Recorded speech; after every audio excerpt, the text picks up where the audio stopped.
ஐந்து கரத்தனை யானை முகத்தினை இந்தின் இளம்பரை போலும் எயிற்றனை நந்தி மகந்தனை ஞான கொழுந்தினை புந்தியில் வைத்தடி போற்றுகின்றேனே. நமக்கு ஜோதிட ஞானத்தையும் கிரியா யோகத்தையும் தந்த குருமார்களுக்கு நன்றி. ஜோதிட சொந்தங்களுக்கு வணக்கம்.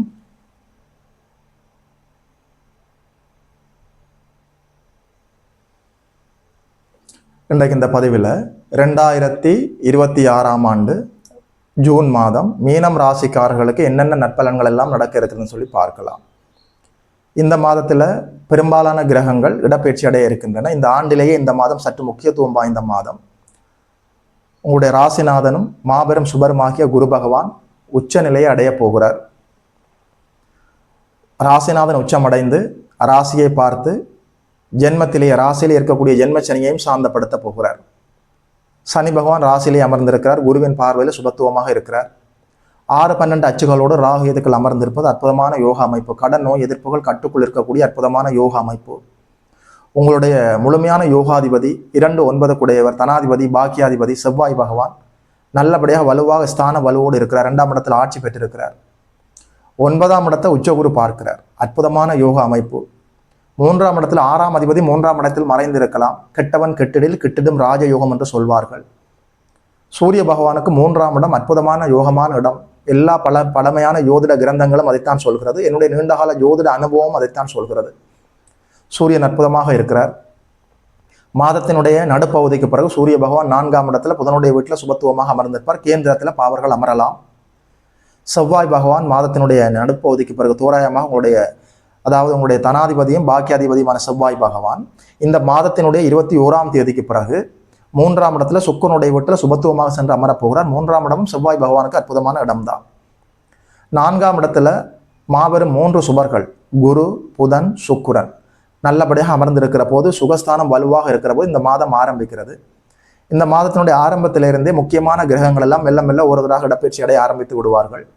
மாதத்தினுடைய தொடக்கத்தில் உங்களுடைய ராசிநாதன் சுகஸ்தானத்திலிருந்து பூர்வ புண்ணியஸ்தானத்தில் வந்து அமர்ந்து உச்சமடைந்து கடகத்திலே உச்சமடைந்து மாதத்தினுடைய 2ஆம் தேதியிலிருந்து ராசிக்கு உச்சகுருவின் பார்வை கிடைக்கிறது. சனி பகவான் சாந்தமடைய போகிறார். சுக்கிர பகவான் உங்களுடைய 3-8 குடையவர் சுக்கிர பகவான் ஆதிபத்திய விசேஷம் இல்லாதவராக இருந்தாலும் அவர் ஒரே நேரத்தில் புதனோடும் சுக்கிரனோடும் குருவோடும் சேர்ந்து இருக்கிறார். நல்ல சுபத்துவமாக இருக்கிறார். அவரால் உங்களுக்கு எந்த தீய பலன்களும் இல்லை. 8ஆம் ஆதிபத்தியத்தை வளர்த்து அசுபமாக செய்ய மாட்டார், சுபத்துவமாக செய்வார். 9ஆம் தேதி அளவில் சுக்கிர பகவான் 5ஆம் இடத்துல உச்சகுருவோடு சேர்க்கிறார்.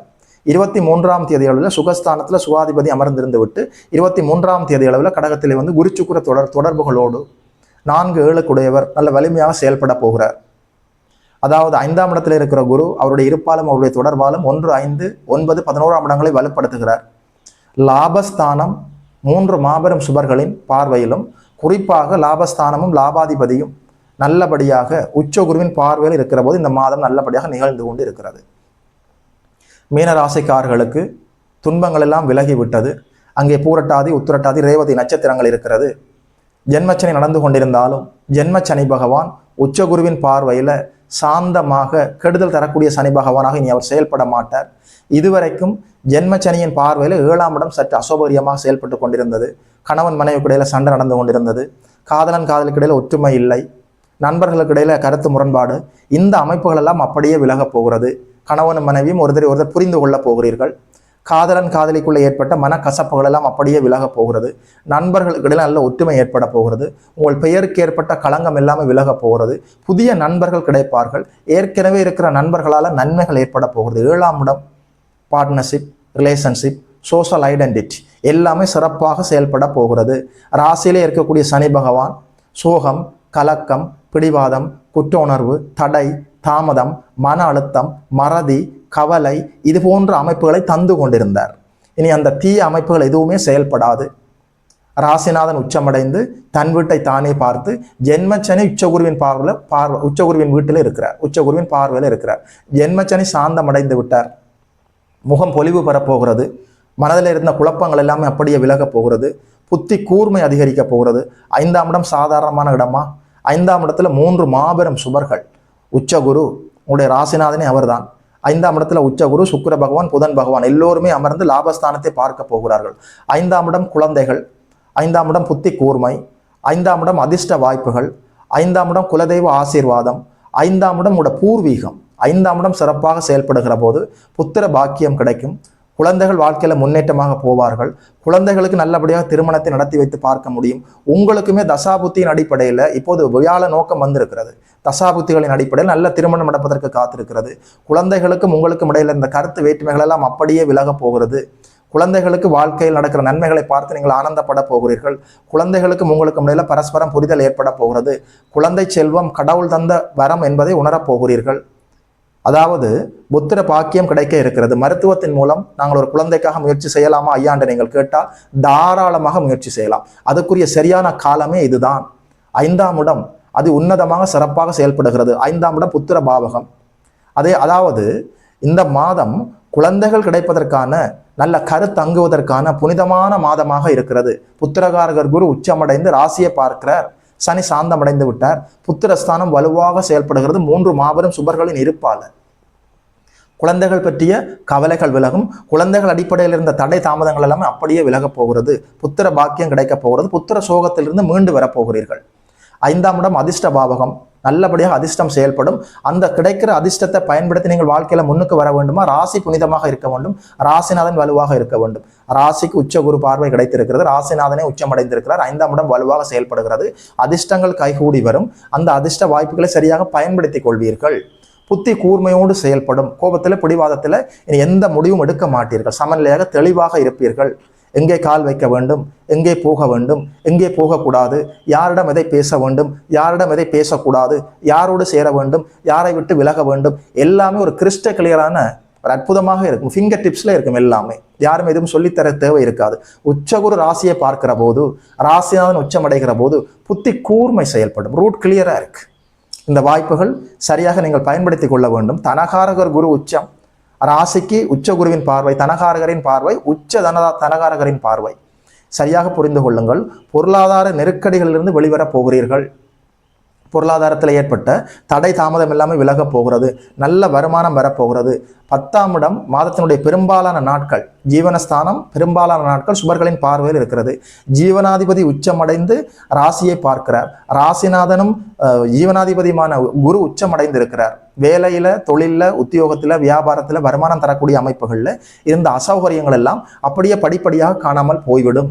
அதாவது பூரட்டாதி நட்சத்திரக்காரர்கள், உத்திரட்டாதி நட்சத்திரக்காரர்கள் ஓரளவு பரவாயில்லை. ஜென்மச்சனி ஒரு வகை பண்ணி விட்டு வெளியே போய்விட்டார். ரேவதி நட்சத்திரக்காரர்களை பிடித்துக் கொள்ள போகிறார். எல்லோருக்கும் அல்ல.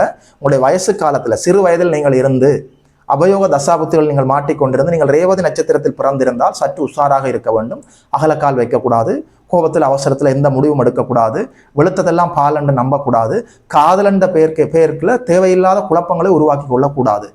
இளம் வயதில் இருந்து அபயோக தசாபுத்தியில் நீங்கள் மாட்டிக்கொண்டு உங்களுடைய பிறந்த ஜாதகத்தில் சந்திரனும் பலவீனமாக இருந்து தேய்பிரையாக இருந்து நீங்கள் ரேவதி நட்சத்திரமாக இருந்தால் நீங்கள் சற்று உஷாராக இருக்க வேண்டும். எல்லோருக்கும் நல்ல பலன் சொல்ல முடியாதுங்க. இருக்கிறத தான் சொல்ல முடியும், புழுக முடியாது. ரேவதி நட்சத்திரக்காரர்கள் சிறு வயதில் அபயோக தசாபுத்தியில் நீங்கள் மாட்டிக்கொண்டிருந்து இந்த 7.5 சனி உங்களுக்கு முதல் சுற்றாக வந்திருந்தால் ப்ளீஸ் பி கேர்ஃபுல். நான் பயப்படுவதற்காக, நீங்கள் உங்களை பயப்படுத்துவதற்காக சொல்லவில்லை. ஜென்ம சனி பகவான் அபயோக தசாபுத்தியில சிறு வயதில் நீங்கள் மாட்டிக்கொண்டு முதல் சுற்றாக இந்த 7.5 சனி வந்திருந்தால் வாழ்க்கை என்றா என்ன, காசு பணம் என்றா என்ன, உடல் ஆரோக்கியம் என்றா என்ன, காதல் என்றா என்ன, நண்பரண்டா என்ன, கற்பண்டால் என்ன என்பதை தோலுரித்து காட்டி விடுவார். ரேவதி நட்சத்திரக்காரர்கள் யாராவது சிறு வயதில் இருப்பவர்கள் இந்த வீடியோவை பார்த்து கொண்டிருந்தால் நீங்கள் சற்று உஷாராக இருக்க வேண்டும். ஆனால் பெரும்பாலானவர்கள் பார்ப்பதற்கான வாய்ப்புகள் வராது. எல்லாம் நடந்து முடிந்த பிறகுதான் பார்க்க தோன்றும். சரி, இருக்கட்டும். எது எப்படி இருந்தாலும் ராசிநாதன் வலுவாக உச்சமடைந்து ராசியை பார்த்து விட்டார். ராசி புனிதமடைந்து விட்டது. இதுவரைக்கும் இருந்த கெடுதல்கள் அப்படி ஒன்றும் இனி நடக்கப் போவதில்லை.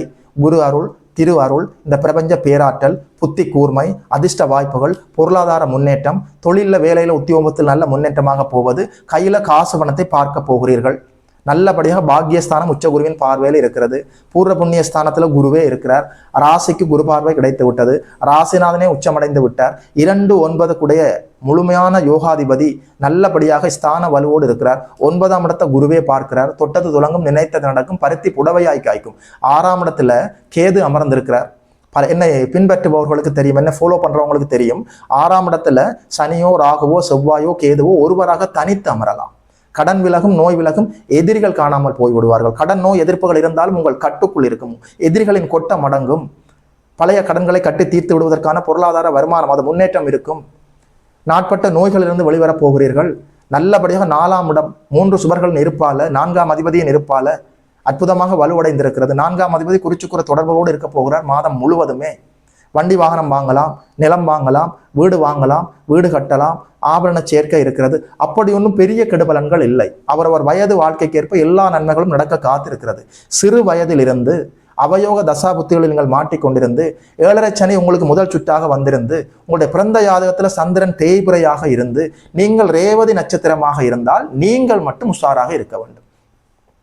மற்ற அனைத்து மீனராசிக்காரர்களுக்கும் தொட்டது துலங்கும், நினைத்தது நடக்கும். அவரவர் வயது வாழ்க்கைக்கேற்ப எல்லா நன்மைகளும் நடக்கும். திருமண தடைகள் விலகுகிறது, பொருளாதார முன்னேற்றம் ஏற்படுகிறது. நீங்கள் எடுக்கிற புதிய முயற்சிகள் எல்லாம் வெற்றி தரப்போகிறது. வேலையில் தொழிலில் முன்னேற்றமாக போக போகிறீர்கள். அரசு வேலைக்காக காத்து கொண்டிருந்தவர்களுக்கு அரசு வேலை கிடைக்க போகிறது. நிலையான சொத்துக்களை வாங்க போகிறீர்கள். வண்டி வாகன சேர்க்கை இருக்கிறது. புத்தி கூர்மை செயல்பட போகிறது. குலதெய்வ ஆசீர்வாதம் கிடைக்க போகிறது. கடன் விலகுகிறது, நோய் விலகுகிறது, எதிரிகள் விலகுகிறார்கள். அற்புதமான யோக அமைப்பு. திருமண தடைகள் எல்லாம் விலக போகிறது. திடீர் அதிர்ஷ்ட வாய்ப்புகள் செயல்பட போகிறது.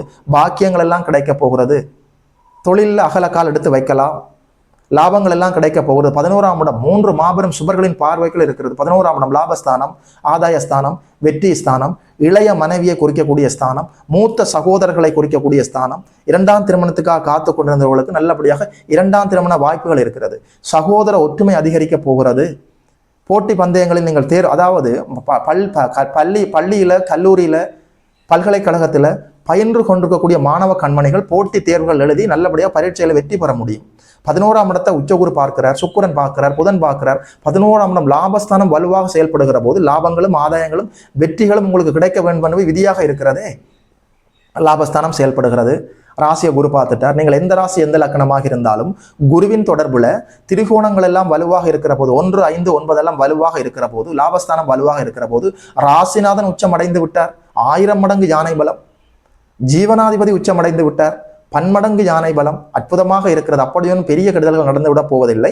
ரேவதி நட்சத்திரக்காரர்கள் மட்டும் சற்று உஷாராக இருக்க வேண்டும். வாழ்த்துக்கள். 2026ஆம் ஆண்டு ஜூன் மாதம் மீனம் ராசிக்காரர்களுக்கு இந்த பலன்களை எல்லாம் சொன்னதில் ஒரு ஜோதிடனாக எனக்குமே மட்டற்ற மகிழ்ச்சி. யோகிமதன் அஸ்ட்ரோஸ் என்ற யூடியூப் சேனலை சப்ஸ்கிரைப் செய்திருக்கின்ற அனைத்து தோழர்களுக்கும் தோழிகளுக்கும் என் மனப்பூர்வமான நன்றிகள். பார்த்தவர்கள் உங்களுடைய நண்பர்களோடும் உறவினர்களோடும் பகிர்ந்து கொள்ளுங்கள். இதுபோல இன்னொரு அற்புதமான வீடியோவில் சந்திக்கிறோம். நமஸ்காரம்.